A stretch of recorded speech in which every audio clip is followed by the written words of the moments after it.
HCASA were the first people that I turned to after meeting Michael Cousins on another committee that I was sitting on representing COTA. He spoke to me about joining HCA and saying that he needed more consumers to become advocates there, and that HCA had a very good training course.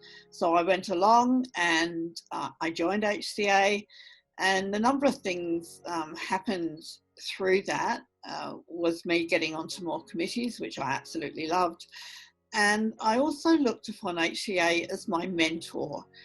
If things weren't going right for me in a particular committee, such as sitting fees not being paid on time, or me not getting agendas until perhaps the day before the meeting when I should have had them a week before, then I would turn to HCA for advice, and I always got it.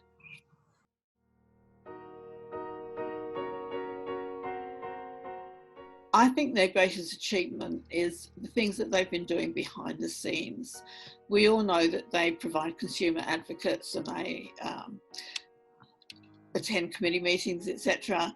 But it's the other things that they do which are more important, I think. It's the strategic stuff, the systemic stuff that they do. For instance, looking after people who had the cancer underdosing treatments, the people who had problems with mesh, and looking after people by having input into policies and strategies that the health systems are putting out, and standing up for consumers and saying, no, you know, you can't do that, that's not right. We feel that you should be doing it this way. And I've just seen so much change through the health system in my 7 years with Health Consumers Alliance SA because of that influence they've had on policies with SA Health, which has just improved consumers' journeys through the health system.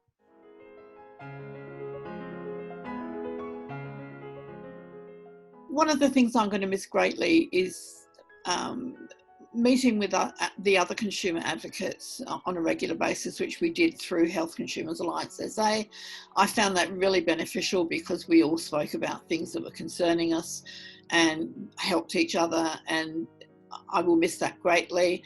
I'll miss having the opportunity to apply for interstate committees, which is something that I've only been able to do through Health Consumers Alliance because they've been putting things into their newsletters and asking people would they be interested in sitting on these interstate committees. And I think it's really important that South Australia has a wide view, not just what happens in the South Australian health system, but what happens in other states as well. And that gives us all a more rounded view of the health system as a whole.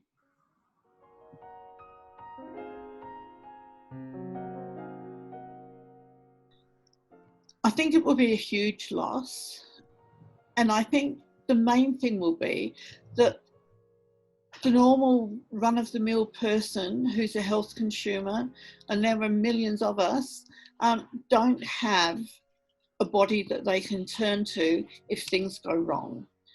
And very often things do go wrong, and HCA SA has always been a sounding board for people who have had unfortunate situations in the health system, and they've always had someone they can turn to. But without Health Consumers Alliance, there'll be no one that's looking out for the rights of consumers within the health system. And I think that's extremely sad.